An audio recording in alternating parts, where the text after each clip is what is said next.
Alam mo bang may pari na nagkaroon ng mga sugat ni Jesus sa kanyang katawan sa loob ng 50 taon? At sa kasagsagan ng World War II, ilang piloto ang nagsabing may nakita silang misteryosong monghe sa himpapawid na pumigil sa pagbagsak ng bomba sa isang maliit na bayan. Kilalanin natin si San Padre Pio, isa sa pinakakamangha-mangha at inspirasyong santo ng makabagong panahon. Isipin mo, pumasok ka sa kumpisalan at alam na ng pari ang iyong mga kasalanan kahit hindi mo pa sinasabi? Ganyan si Padre Pio. Kilala siya sa kakayahang basahin ang kaluluwa o ang nakaraan ng isang tao. Bukod dito, kaya rin niya magpakita sa dalawang lugar ng sabay. Isang himala na tinatawag na bilocation. Maiisip mo bang nakita siya ng ibang tao habang nagdarasal siya sa kanyang monasteryo? At isa pang nakakabilib na kwento, nang huhayin ang kanyang labi matapos ang ilang dekada, ito ay natagpuang hindi ganap na naaagnas, isang tanda ng kabanalan. Kahit marami ang nagduda sa kanyang mga estigmata at kakayahan, nanatili siyang mapagkumbaba, matatag at tapat sa paglilingkod sa Diyos at kapwa. Let's meet Saint Padre Pio. Hi, I'm Eve, and welcome to The Inspired Stories. This time, try naman natin ang travel vlog. Hi guys! Welcome back to my channel. For today's video, we're going to Padre Pio Mountain of Healing in San Jose del Monte, Bulacan. We are living in Montalban, Rizal. So, basically, it's just at the back of our municipality. So, hindi pa namin napupuntahan ang lugar na ito. It's just that, lagi kasi kaming dumadaan dito sa road na to when we go home in Pangasinan. So, kabisado na namin yung daan na to kung dire-diretso kami ng Pangasinan. But, if we're going to Padre Pio Mountain of Healing, hindi pa namin siya napupuntahan. Pero lagi namin kasi nakikita yung mga signages na every time na umuwi or bumabalik kami dito sa bahay. I'm not really feeling great lately. So, naisip kong puntahan ito. So, imagine guys, 2 weeks na namin pinaplanong magpunta dito. Pero, on the 23rd day, doon kami natuloy. If manggagaling po kayo ng Taytay, Cainta, Pasig, Antipolo, Marikina, San Mateo, mula sa town proper ng Montalban, take the crossing road, mula sa Amityville, Tagumpay, connecting ito mula sa Manila Hills, and then San Isidro, Montalban Road. So, dalawa kasi yung daan dito, pwedeng ikot kayo dun sa kabila. Pero, ito kasi yung pinaka mas malapit sa Macabud. Pwede kasing umikot, no? Mula sa town proper, and then ang daan na ninyo is Eastwood. Iikot kayo papunta dito sa Macabud area. Pero mas easier kasi kung dito na lang sa kabila kayo dadaan. Yung sa may crossing. And then tuloy-tuloy na lang hanggang dito sa Manila Hills daw sa Isidro Road. And then left turn na sa Macabud. Barangay Macabud ang nagdudugtong mula sa Makaingalan at Puray, Montalban, Rizal. Ito din ang access point kung papunta ka ng norte.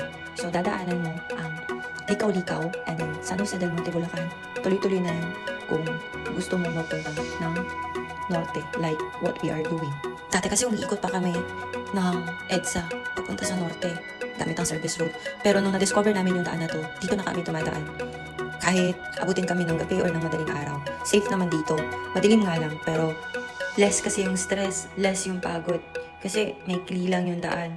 And then, ano pa siya, maraming mga puno. So, parang stress-free yung pagdaan dito compared sa traffic na nararanasan namin dati sa EDSA. Kung mapapansin ninyo, may mga bikers tayo nakikita. At itong mga truck ng basura, yan yung mga truck na gagaling pa sa NCR. Napaka-refreshing talaga dumaan dito. Kaya kung mapapansin ninyo, may mga bikers, may mga riders, at may mga mangilang-ngilang sasakyan na dumadaan dito. If adventure ang hanap ninyo, nako, take this road. Maraming mga rough roads ang area ng Macabud. Sobrang putik dito kapag maulan. And take note guys na may 2 daan papunta sa San Jose del Monte, Bulacan. So, 2 yan. Isang shortcut, pero rough road, and then meron namang ikot kayo ng likaw-likaw, pero tuloy-tuloy na sementado yung daan. So, yun yung advisable na daanan kapag umuulan. Kasi kapag dun kayo sa shortcut tumaan at naka 4 wheels kayo, hindi nyo kakayaning lumusong or umakyat ng mabilisan kasi sobrang putik at sobrang rough road niya. Itong binabaybay natin ay Macabud pa rin, pero ang dadaanan natin ay ang long road.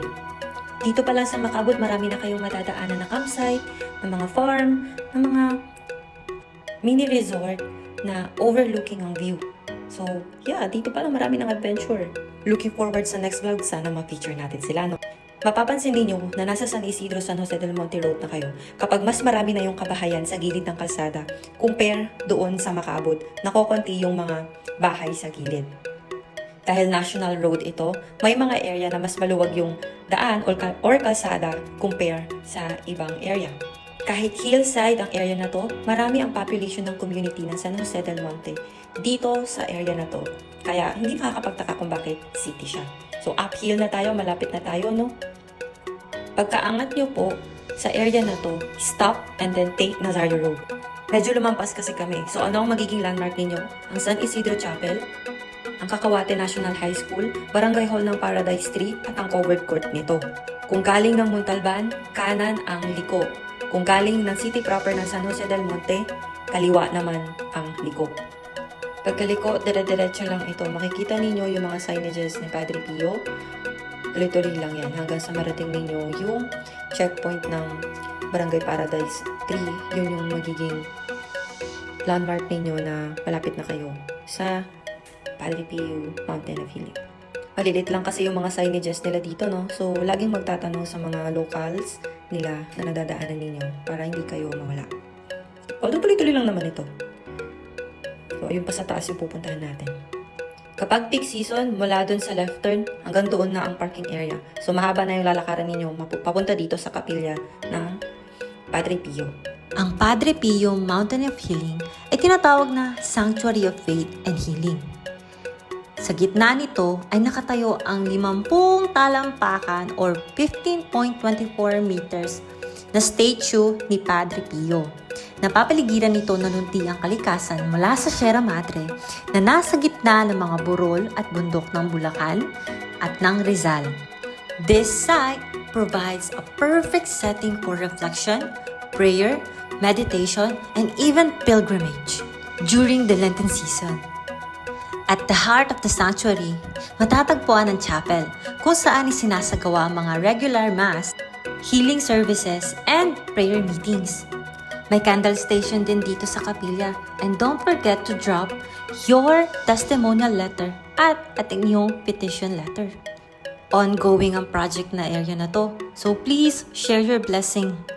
If galing kayo sa malayong lugar, please don't forget to attend the healing mass kasi nagpapahid sila ng healing oil sa araw na ito.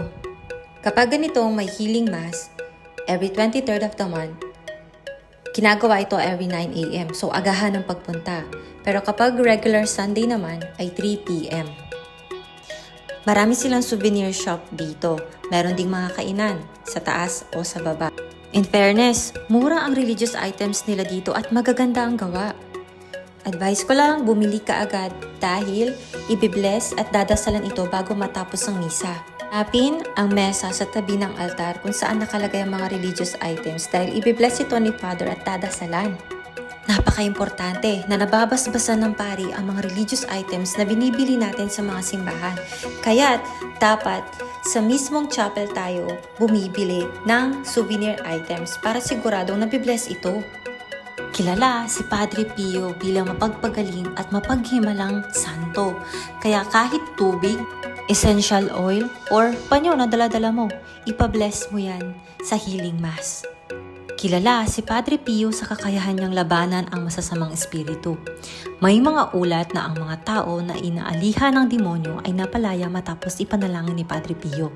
Sa tuwing binabasbasan ng mga relihiyosong bagay, hindi lang ito simpleng ritual. Ito ay isang paalala na mga bagay na ito ay nagsisilbing gabay sa ating spiritual na buhay. Ang mga healing oils, gamit ng mga pinaspasang langis bilang simbolo ng pananampalataya at panalangin para sa kagalingan. Kilala si Padre Pio sa kanyang matinding debosyon sa mga sakramental tulad ng rosaryo, medalya at banal na tubig. Ang mga healing oils ay ginagamit ng ilang deboto bilang tanda ng panalangin at paniniwala, kalakip ang paghingi ng intersesyon ni Padre Pio para sa kagalingan. Maraming tao ang dumulog kay Padre Pio noong siya'y nabubuhay upang humingi ng dasal para sa kanilang karamdaman. Sa inspirasyon ng kanyang buhay, ang paggamit ng binasbasang langis ay sinasamahan ng taimtim na panalangin upang makahingi ng kapayapaan at kagalingan sa tulong ng Diyos at ng intersesyon ni Padre Pio. Ang paggamit ng langis sa pagpapagaling ay bahagi ng tradisyong Katoliko, partikular sa sakramento ng pagpapahid ng may sakit. Sa pamamagitan nito, ang langis ay nagiging simbolo ng panalangin para sa mga kalakasan at kagalingan. Ang mga tiboto ni Padre Pio ay gumagamit ng binasbasang langis na may inspirasyon mula sa kanyang malasakit sa mga naghihirap. Pagkatapos ng misa, tara, akyat na tayo sa taas. Medyo matarik ang lugar na ito, kaya hindi allowed ang mga sasakyan na umakyat.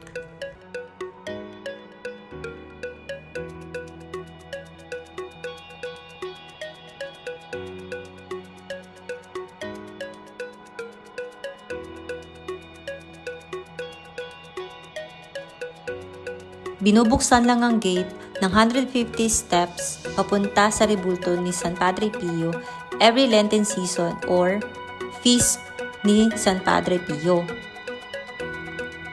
Tuwing regular days, sa likod ang daan ng mga tao o ng deboto. Doon din kasi ang entrance. Makitid ang daan dito. Hindi kakayanin kung sabay-sabay na magsasalubong ang mga sasakyan. Walang dadaanan ang mga tao. Kaya kapag peak season, limitado lang ang pwedeng umakyat.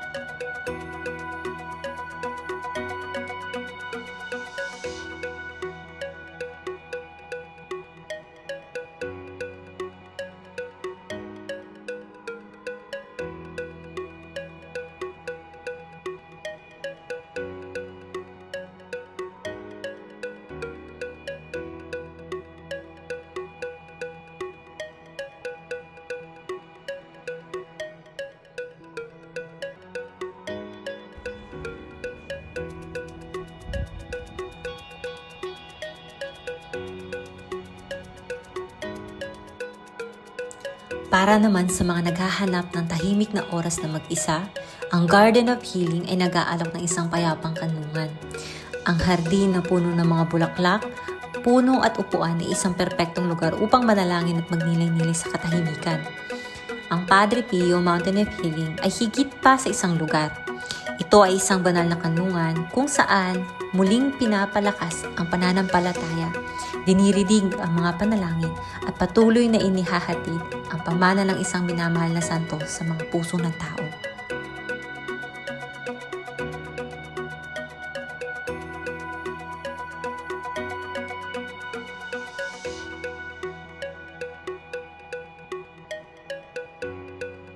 Ano pa nga ba ang pwedeng i-look forward sa pagpunta dito sa Padre Pio Mountain of Healing sa San Jose del Monte, Bulacan? Bukod sa chapel at 50 feet tall na statue, dito matatagpuan ang reliquarium ni Padre Pio. Sa lugar na ito, makikita ang mga relikya tulad ng kanyang guantes na ginamit upang takpan ang kanyang stigmata, pati na rin ang iba pa niyang personal na gamit. Maraming deboto ang nagdarasal at nagmumuni-muni dito, humuhugot ng inspirasyon mula sa kakaibang kabanalan ni Padre Pio. Maraming deboto ang humahawak at nagdarasal sa hand statue ni Padre Pio. If ever hindi ka pa nakabili ng iyong souvenir, may souvenir shop din dito sa taas. Iba ang kanilang mga religious items compare sa mga nakadisplay sa chapel. Kaya marami ka talagang pagpipilian. At in fairness, mura sila ha. Aside from remembrance, sa healing experience na yan, natutulungan mo din ang simbahan ni San Padre Pio na umunlad. Ang souvenir item na yan ang magpapaalala sa iyo ng Diyos at ang mga santo sa ating buhay. Ang mga bagay na ito ang nagiging inspirasyon at gabay sa ating espiritual na paglalakbay. Kinilabutan ako nang tinitake ko tong video na to kasi imaginein mo, ilang daang libong tao na ang nakaakyat sa Mountain of Healing na to. Like, grabe hanggang likod yan at hanggang dun sa candle station punong-puno yan ng rosaryo. Ito ang isa sa mga nagsisimbolo kung gaano kadami ang naniniwala at deboto ni San Padre Pio. Grabe lang, napakaganda sa pakiramdam. Thank you so much sa pagsama sa akin sa paglalakbay na to. Ang Padre Pio Mountain of Healing ay isa sa napakagandang lugar hindi lamang para sa mga naghahanap ng kagalingan, kundi pati na rin sa mga nagnanais mapalalim ang kanilang pananampalataya. If you like this video, please let me know in the comment and please subscribe to my channel. Thank you so much!